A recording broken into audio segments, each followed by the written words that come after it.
مفتی طارق مسعود کے بیانات کے لیے طارق مسعود آفیشیل کو سبسکرائب کریں۔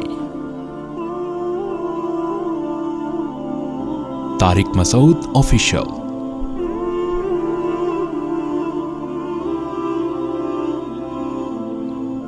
عجیب کھچڑی پکی ہوئی ہے فیس بک پہ۔ کل بھی میں ویڈیو دیکھ رہا تھا تو تقریر ہو رہی تھی حضرت علی کے فضائل پر، اور جب بھی حضرت علی کے فضیلت پر تقریر ہوگی تو دوسرے صحابہ کی توہین پر بھی تقریر ساتھ ساتھ چل رہی ہوتی۔ وہ سمجھتے ہیں کہ جب تک ابو بکر کی، عمر کی، عثمان کی توہین نہ کرو تو حضرت علی کی فضیلت مکمل نہیں ہوتی۔ بعض لوگوں کا یہ خیال ہے۔ تو کچھ پازیٹیو باتیں، کچھ نیگیٹو باتیں چل رہی ہیں، مجمع ہا ہو کر رہا ہے، کچھ لوگوں کو تکلیف ہو رہی ہے، جلن ہو رہی ہے، ہمارے بزرگوں کو برا کہہ رہے ہیں، کچھ کو خوشی ہو رہی ہے کہ اب ہمارے والوں کو ٹھیک کہہ رہے ہیں۔ یہ ایسی ویڈیو چلے گی، ایک دم دوسری ویڈیو آپ کریں گے نا، وہ خلائی سیاروں پہ جو ہے نا انگریز راکٹ، خلا میں راکٹ چھوڑ رہا ہے۔ واقعی بڑا برا امیج مولویوں کا دنیا کے سامنے جاتا ہے، واللہ بہت برا امیج جاتا ہے۔ یار ان کو دیکھو کیا کر رہے ہیں یار، وہ مریخ پر پلاٹنگ کی باتیں کر رہے ہیں، چاند پر پلاٹنگ کی باتیں کر رہے ہیں۔ ابھی ایک شہر میں آتا ہوں میں کہ یار گورا کیا کر رہا ہے دیکھو،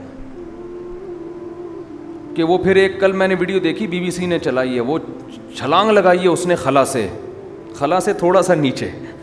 وہی لطیفہ کل سنایا تھا نا، ناک سے کھاتے ہیں لیکن تھوڑا سا، خلا سے تھوڑا سا نیچے سے چھلانگ لگائی اس نے۔ 1000 کلومیٹر بلکہ اس سے بھی زیادہ پر آور کی سپیڈ سے وہ خلا باز نیچے آیا ہے، اور سارے سائنٹسٹ بیٹھے ہوئے یہ منظر دیکھ رہے ہیں، اور وہ جیسے ہی قریب پہنچتا ہے تو وہ پیراشوٹ کھلتا ہے اور تالیاں، اور وہ رو رہے ہیں لوگ، واہ واہ سبحان اللہ۔ تو جیسے ہی یہ ویڈیو مکمل ہوگی نئی والی شروع ہو جائے گی نا، وہ خود بخود فیس بک میں گھوم رہی ہوتی ہے اسٹارٹ، وہ پھر حضرت فاطمہ کا وراثت لٹ گئی، یزید رضی اللہ عنہ نہیں، لعنت اللہ علیہ، یہ علیہ السلام کیوں نہیں لگاتے، حضرت علی کے ساتھ رضی اللہ کیوں لگاتے ہیں، مجمع رو رہا ہے کچھ۔ اچھا جو وہاں بیٹھے ہوئے ہیں وہ خوش ہو رہے ہیں، جو فیس بک پہ دیکھ رہے ہیں وہ اس پہ غصہ کر رہے ہیں، یار یہ کیا کیسی باتیں کر رہا ہے۔ ایک الگ ہی یہ پاکستان کا امیج ہے، ٹھیک ہے، یہ کہاں کا ہے کہ یہاں کیا ہو رہا ہے، یہ ہو رہا ہے۔ پھر آپ دوسری ویڈیو جب وہ ختم ہوگی نا، دوسری شروع ہوگی، کورونا کے بارے میں بہت اچھی رپورٹ ملے گی آپ کو، WHO میں ڈاکٹر سر جوڑ کے بیٹھے ہوئے ہیں، دنیا کو اس وبا سے ہم کیسے نکالیں۔ اچھا پاکستان کی اگر کوئی تحقیقی ویڈیو بھی آتی ہے نا، ریسرچ، تو وہ ریسرچ ایسی ہوتی ہے کہ آدمی کہتا ہے ریسرچ نہ، وہی کربلا کے قصوں میں لگے رہتے تو زیادہ اچھا تھا۔ وہ ریسرچ یہ ہوگی، نیچے ویڈیو ہوگی، ایک پاکستانی بیٹھا ہوا ہوگا، وہ کہہ رہا ہوگا یہ سب ڈرامہ ہے کرونا کے نام پہ، ایسا کچھ بھی نہیں، یہ ماسک جو ڈاکٹر کہہ رہے ہیں نا پہنو، اصل میں یہ ماسک جراثیم پھیلانے کے لیے پہنایا جا رہا ہے تاکہ کرونا دنیا میں پھیلے اور اسرائیل اپنے مقاصد میں کامیاب۔ تو بھائی تو ریسرچ نہ کرتا تو کچھ اچھی بات منہ سے نہیں پھوٹ سکتا، تو لوگوں کو کنفیوز تو نہ کرنا یار۔ تو یہ سوشل میڈیا نے نا ساری دنیا کو ایک پلیٹ فارم پہ لا کے کھڑا کر دیا، اور دنیا کا چہرہ دنیا دیکھ رہی ہے، کون پازیٹیو کام کر رہا ہے، کون مثبت باتیں کر رہا ہے، کون ترقی کر رہا ہے، کون انسانیت کی خدمت کر رہا ہے، اور کون سوائے پکوڑے بیچنے کے اور کچھ بھی نہیں کر رہا۔ وہ پبلک کو الو بنا رہا ہے، جاہل عوام کو۔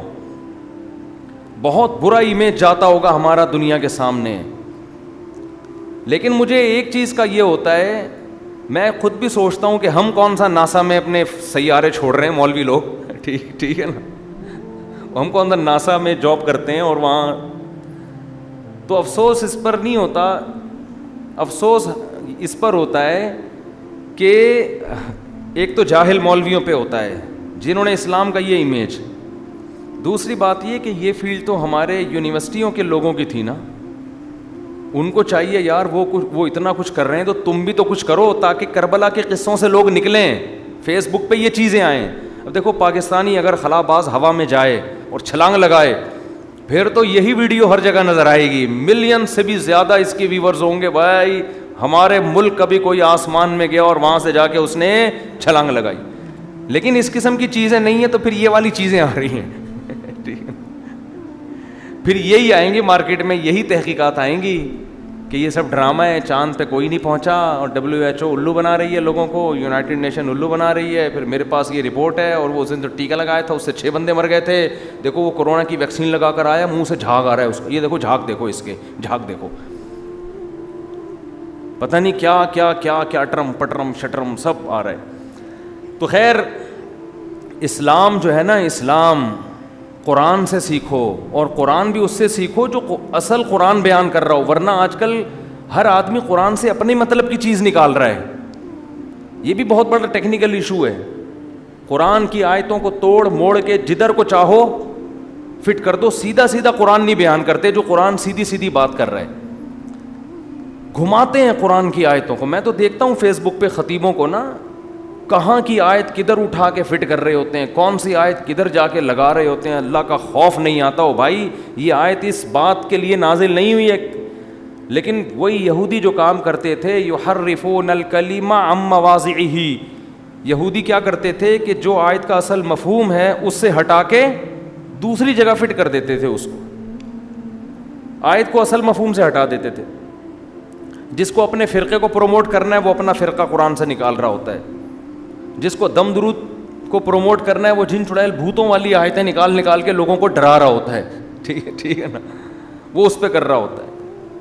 تو ہر آدمی الٹا سیدھا قرآن کیوں نہیں پڑھتے بھائی؟ کتنی پیاری کتاب ہے, الحمدللہ رب العالمین. تمام تعریفیں کس کے لیے ہیں؟ اس اللہ کے لیے جو تمام جہان والوں کا پالنے. اس میں کون سی کنفیوژن ہے؟ اور قرآن پرانے واقعات, چاہے وہ کربلا کے ہوں چاہے وہ کسی کے بھی ہوں, قرآن کہتا ہے تلک امۃ قد خلت, یہ قوم تھی جو گزر گئی, جتنے ماضی کے واقعات ہیں وہ ہو چکے, اب تمہارا ان سے کوئی لینا دینا نہیں ہے. لہا ما کسبت, جو جس نے کیا اس کو بدلہ ملے گا. وَلَكُمْ مَا كَسَبْتُمْ, جو تم کر رہے ہو تم سے سوال ہوگا. تم اپنے آپ کو سیدھا کرو, صحیح تو چلو, تم صحیح زندگی گزارو. من حسن اسلام المرء ترکہ ما لا یعنی, نبی نے فرمایا انسان کے اسلام کی اچھائی ہے کہ وہ بیکار اور لا یعنی باتوں کو چھوڑ دے. لا یعنی بات کسے کہتے ہیں؟ ایسا کام جس کا پریکٹیکل لائف سے کوئی تعلق نہیں ہے, اس کو کہتے ہیں لا یعنی. ہر خطیب اس قابل نہیں ہوتا کہ اس کی تقریریں سنی جائیں, وہ آپ کو گمراہ کر دے گا اللہ کے دین سے. لفاظی زمین آسمان کے قلابے, دائیں سے بائیں بائیں سے دائیں ملا کے پتہ نہیں کیا شخصیتوں کو دین بنایا ہوا ہے. بھائی اسلام میں خود آپ صلی اللہ علیہ وسلم کی شخصیت مقصود برائے مقصود نہیں ہے, آپ بھی ذریعہ مقصود ہیں, اللہ تک پہنچانے کا ذریعہ ہیں. خود آپ صلی اللہ علیہ وسلم بھی, قرآن کے الفاظ دیکھو, ما کان لبشر ان یؤتیہ اللہ الکتاب والحکمہ, کسی بشر میں کسی انسان میں یہ مجال نہیں ہے کہ اللہ اسے پیغمبر بنائے اور وہ لوگوں کو اپنی طرف دعوت دینا شروع کر دے. اللہ فرماتے ہیں کسی پیغمبر میں یہ مجال نہیں ہے کہ اللہ اسے نبی بنائے اور وہ لوگوں کو کہاں بلائے؟ اپنی غلامی کی طرف. بلکہ وہ کس کی طرف بلائے گا؟ اللہ کے, کیونکہ وہ اللہ کا سفیر ہے, وہ نمائندہ ہے.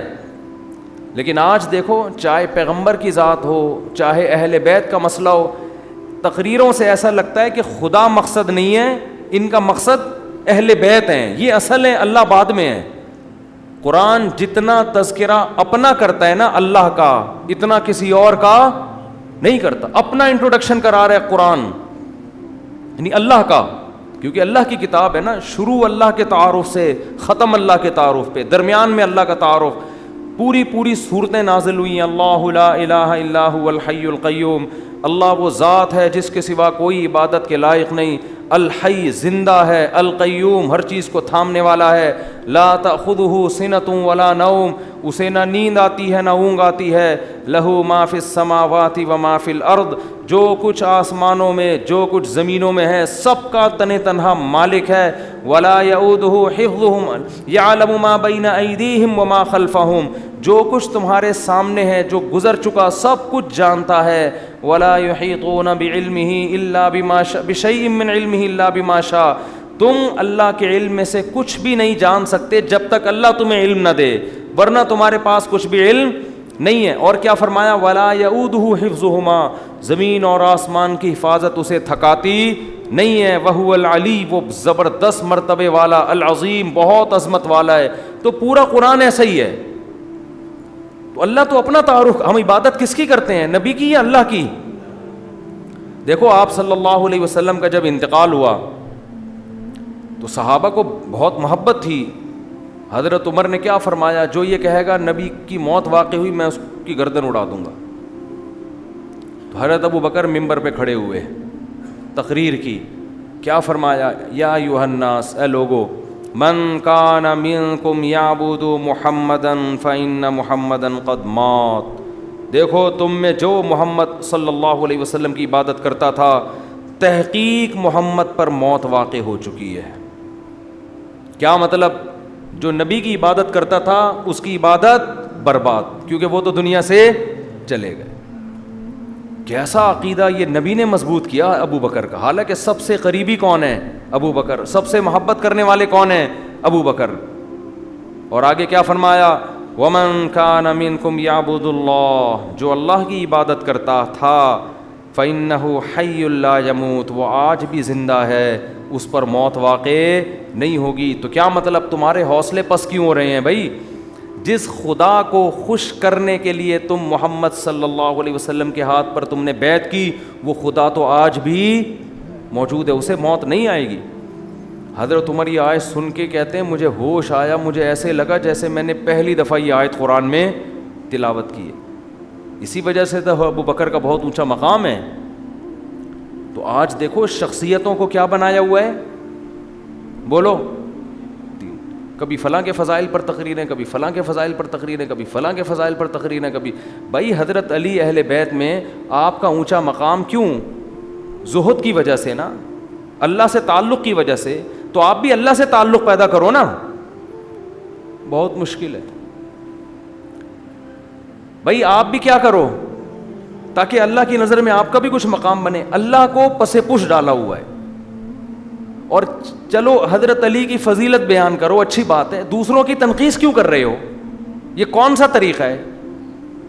فلاں بھی ظالم, فلاں بھی ظالم, یہ کیا نیگیٹیوٹی پھیلا رہے ہو آپ معاشرے میں؟ دنیا میں کوئی ایسا مذہب ہے جو ہر وقت قرآن تو یہاں تک کہہ رہے ہیں ان کے بتوں کو برا بلا مت کہو کہ کہیں اللہ کو برا نہ کہنا شروع کر دیں. بتوں پر رد بھی طریقے سے کرو, شائستہ لہجے میں کرو, گالیاں مت دو, ورنہ کیا ہوگا, یہ ضد میں آ کے اللہ کو برا بلا کہنا شروع کر دیں گے. تو بھائی مقصد حیات سے ہم سب کیا ہو گئے ہیں؟ ہٹ گئے ہیں. قرآن کہہ رہا ہے اللہ نے تمہیں پیدا کیا لیبلوکم, وہ آزمانا چاہتا تھا, ایکم احسن عملا, تم میں اچھا عمل. بولو بھائی کون کرتا ہے؟ اللہ یہ دیکھنا چاہتا ہے.